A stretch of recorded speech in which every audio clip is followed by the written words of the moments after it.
Dans un monde rempli de connexions numériques et d'interactions sociales constantes, l'idée de la solitude peut sembler terrifiante ou même indésirable. Cependant, des figures comme Carl Jung nous ont alertés sur les dangers de cette condition et sa capacité à devenir addictive. Mais que diriez-vous si je vous disais que la solitude peut être plus qu'un simple état d'isolement? Cette vidéo plonge dans les profondeurs de la solitude, explorant ses nuances et révélant pourquoi, dans certains cas, il est préférable d'être seul que de désirer être accompagné. Tout au long de ce voyage, nous examinerons les réflexions de penseurs tels que Jung, Rousseau et Nietzsche, déchiffrant les mystères et les avantages de la solitude. Préparez-vous à remettre en question vos propres idées préconçues et à découvrir le pouvoir transformateur de l'authenticité qui se trouve dans la tranquillité solitaire. Mais avant de commencer, je vous serais extrêmement reconnaissant si vous appuyez sur le pouce levé, car cela m'aide à faire connaître cette philosophie à plus de personnes. Si vous ne voulez manquer aucune vidéo, abonnez-vous et activez la cloche. Carl Jung a déclaré que la solitude est dangereuse et addictive. Quand vous réalisez la paix qui existe en elle, vous ne voulez plus vous occuper des gens. Souvent, les gens voient les solitaires comme des individus atypiques, des personnes qui, pour une raison ou une autre, ne s'adaptent pas bien aux autres. Ils sont perçus avec des caractéristiques ou des qualités qui ne s'alignent pas avec les normes du groupe. En fait, dans certains cas, cela est vrai, car de nombreuses personnes qui passent la majeure partie de leur temps seules ont des difficultés à s'intégrer aux autres.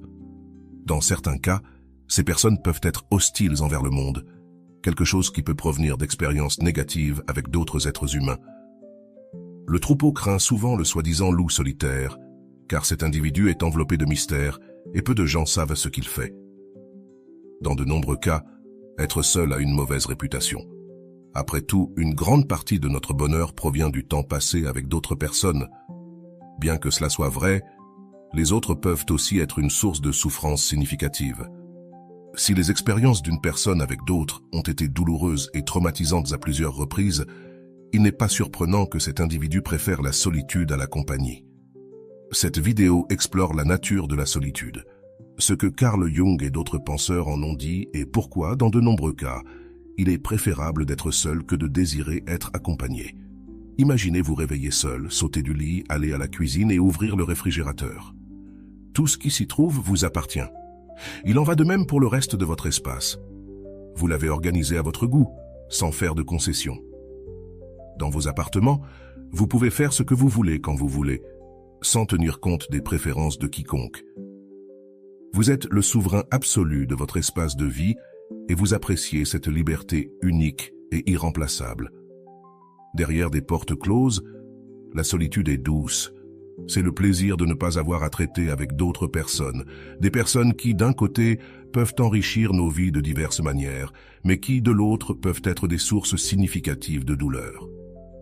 Soyons honnêtes, dans de nombreux cas, ce n'est pas le travail qui rend les lieux de travail toxiques, mais les personnes qui s'y trouvent. Ce n'est pas l'école elle-même qui rend certains enfants malheureux, mais les mauvais enseignants et les intimidateurs. Les êtres humains ont la capacité de se rendre malheureux les uns les autres, mais aussi d'apporter du plaisir, du confort et du bonheur. L'interaction humaine est, en essence, un échange.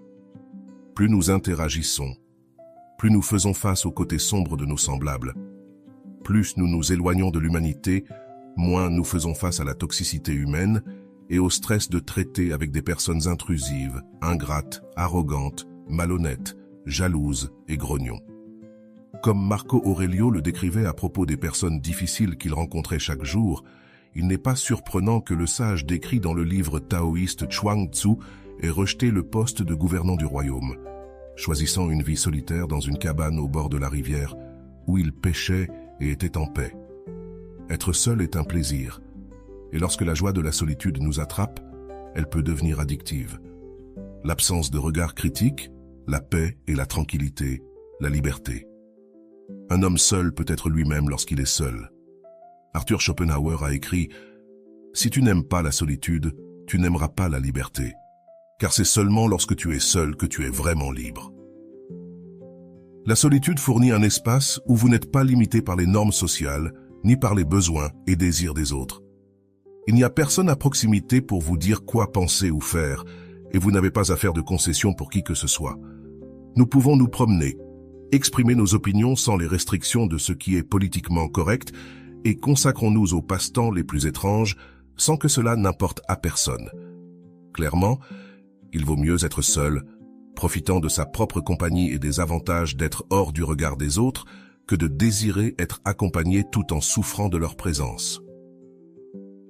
Passer du temps seul a une signification profonde dans diverses traditions religieuses, comme le bouddhisme. En fait, Bouddha a exhorté les gens à s'éloigner de la vie sociale et à considérer la solitude comme la pierre angulaire de l'illumination spirituelle. Carl Jung et de nombreux autres philosophes ont également reconnu la valeur de la solitude. Jan Jaes, le Russe, a admis qu'il aimait la solitude, car elle l'éloignait de l'animosité humaine tout en profitant du sourire de la nature. Un autre penseur qui a exploré la solitude était Henry David Thoreau, qui a écrit un livre sur ses expériences de vie seul dans les bois.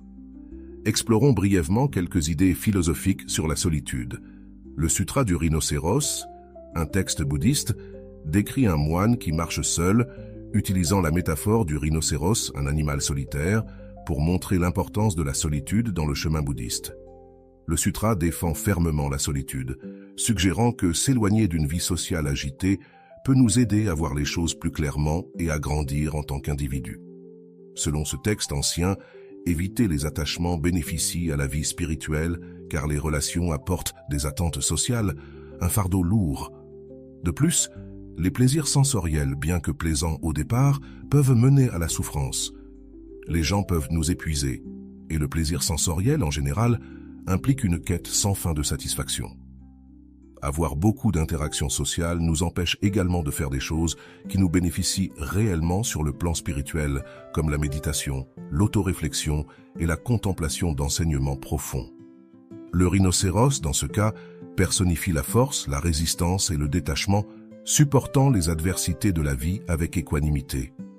Le sutra du rhinocéros affirme « Ayant abandonné la passion, l'aversion, l'illusion, ayant brisé les chaînes, marche seul comme un rhinocéros ». La désinvolture et la solitude vont de pair. Quand nous sommes seuls, nous pouvons nous distancier du monde bruyant, marqué par la pression de la conformité. À distance, en tant qu'observateurs de l'humanité, nous pouvons voir plus clairement à quoi nous nous conformons. Quand nous sommes immergés dans la société, nous prenons pour acquis beaucoup de ces normes, coutumes, traditions, croyances et valeurs, sans les remettre en question. Cependant, dans la solitude, nous pouvons interroger pourquoi nous suivons ces règles. Les sages taoïstes s'éloignaient souvent du monde, tournant le dos à la société et à sa rigidité, cherchant une forme de vie plus pure et essentielle connue sous le nom de Tao. La solitude était la réponse, car être seul les protégeait des influences externes dont ils cherchaient à se libérer. Le philosophe américain Henry David Thoreau a également fait l'expérience de cette libération de la société en vivant seul à Walden Pond, une expérience qu'il a relatée dans son œuvre Walden. Dans sa solitude, il a découvert le plaisir de se rapprocher de la nature, de la simplicité et de l'autosuffisance. Pense-y, la plupart des gens sont constamment entourés de distractions. Amis, collègues et membres de la famille exigent notre attention chaque jour et même si nous ne sommes pas avec eux en personne, ils restent présents à travers nos téléphones. Tout ce bruit humain nous empêche de nous connecter à la source d'où nous venons et à laquelle nous retournerons finalement. La grande mère nature, une force qui travaille dans le silence et avec constance. La capacité de se déconnecter dans la solitude s'applique également à la perspective de la vie selon le nihilisme. Pour Nietzsche, passer du temps seul n'était pas une question de spiritualité ou de connexion avec la nature. Il le voyait comme une façon de s'éloigner du troupeau humain contaminé par ce qu'il appelait la moralité des esclaves, un système de valeurs qui nous dépouille de notre pouvoir et nous transforme en moutons dociles. Nietzsche critiquait également les pasteurs et leur moralité, car il les voyait comme faisant partie du même système d'oppression et de soumission. Pour lui, la solitude permettait de transcender ce système, en créant de nouvelles valeurs individuelles au-delà de la structure conventionnelle. La solitude, alors, nous permet de nous connaître nous-mêmes, d'embrasser notre individualité et de réfléchir à la manière dont nous voulons vivre de façon authentique selon nos propres termes. Ainsi, que ce soit en cherchant l'illumination spirituelle, une connexion plus profonde avec la nature. En s'éloignant des valeurs traditionnelles ou en créant un sens individuel, la solitude peut être notre compagne. C'est pourquoi il n'est pas surprenant que de nombreuses personnes aspirent à être seules, trouvant dans cet espace une liberté qu'elles ne parviennent pas à atteindre en compagnie. Alors, nous pourrions nous demander, le désir de solitude signifie-t-il qu'en tant que participants à la vie sociale, nous avons un désir sincère d'être seuls? L'interaction sociale est toujours un échange. Tu donnes un peu, tu reçois un peu, mais parfois tu peux ne pas vouloir donner ce que tu donnes ou recevoir ce que tu reçois. Dans ces cas, l'interaction sociale devient un fardeau, quelque chose qui nous coûte plus que ce que cela nous apporte. Une relation intime peut être très enrichissante et une opportunité de croissance personnelle, mais elle nous prive aussi de la liberté d'être célibataire et de profiter de la paix de ne pas avoir à considérer constamment une autre personne. D'un autre côté, une vie sociale active peut être très amusante, mais plus nous socialisons, moins de temps nous avons pour des pratiques comme la méditation et la croissance spirituelle. Comme le décrit l'extrait du rhinocéros, faire partie d'un groupe ou d'un système de croyances nous procure soutien, sens et communauté, mais souvent au détriment de notre authenticité et de notre individualité, des qualités célébrées par des philosophes comme Emerson et Nietzsche. Être impliqué avec l'humanité en général peut être bénéfique à bien des égards, mais cela peut aussi se faire au détriment de notre connexion avec la nature, quelque chose que les sages taoïstes et le philosophe Thoreau valorisaient profondément. L'interaction sociale a un prix, et parfois ce prix est très élevé. Cependant, la solitude a aussi un coût, surtout quand elle est excessive et indésirable. Pour certains, passer trop de temps loin des gens peut être nuisible, et l'isolement est un problème croissant. Certaines personnes désirent l'interaction sociale, mais ont des difficultés à la réaliser. Ainsi, oui, il est préférable d'être seul que de désirer être accompagné, mais il est également préférable de ne pas être seul que de désirer ne pas l'être. Il existe un équilibre que nous devons trouver, et ce n'est pas quelque chose de statique. Cela dépend de qui nous sommes, de notre situation de vie et de nos besoins à un moment donné. Atteindre cet équilibre nécessite une auto-réflexion quotidienne. Nous demander ce que nous voulons et ce dont nous avons besoin maintenant. Nous ne traitons pas avec des absolus. Mon désir de solitude change constamment, tout comme mon désir d'interaction sociale. Cette auto-exploration continue m'aide à équilibrer solitude et compagnie. Plus je reste fidèle à moi-même, plus mes relations avec moi-même et avec les autres deviennent saines. Être seul n'est pas toujours agréable, mais il n'est pas non plus sain d'être entouré de gens et de désirer être seul. Changer la situation nécessite du courage. En ce qui concerne la solitude, il faut du courage pour admettre que la situation actuelle n'est pas satisfaisante et pour agir afin de sortir de notre zone de confort. Il est également nécessaire de reconnaître quand nous avons besoin de temps seul, en nous éloignant de la vie sociale, même si ce n'est que temporairement. Dans certains cas, cela implique d'admettre que les personnes qui nous entourent causent plus de mal que de bien, surtout dans des situations d'abus. Parfois, suivre l'appel à la solitude ou au moins se séparer de l'agresseur peut être la meilleure chose à faire. La question est de savoir si nous sommes prêts et capables de nous éloigner. Malheureusement, de nombreuses personnes ont peur d'être seules. Mais qu'y a-t-il à craindre si nos besoins fondamentaux, alimentation, abri et sécurité sont satisfaits?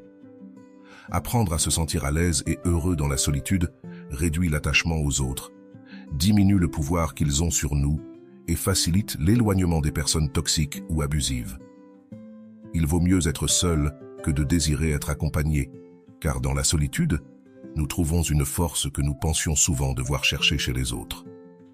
J'espère que cette vidéo a été une expérience enrichissante, t'aidant à explorer le fascinant monde de la solitude et ses multiples facettes. Si tu as apprécié le contenu et trouvé de la valeur dans nos réflexions, je t'invite à laisser un like, à t'abonner pour plus de contenus similaires et à partager tes pensées dans les commentaires. Ton soutien compte beaucoup et nous permet de continuer à explorer des sujets profonds comme celui-ci. À la prochaine!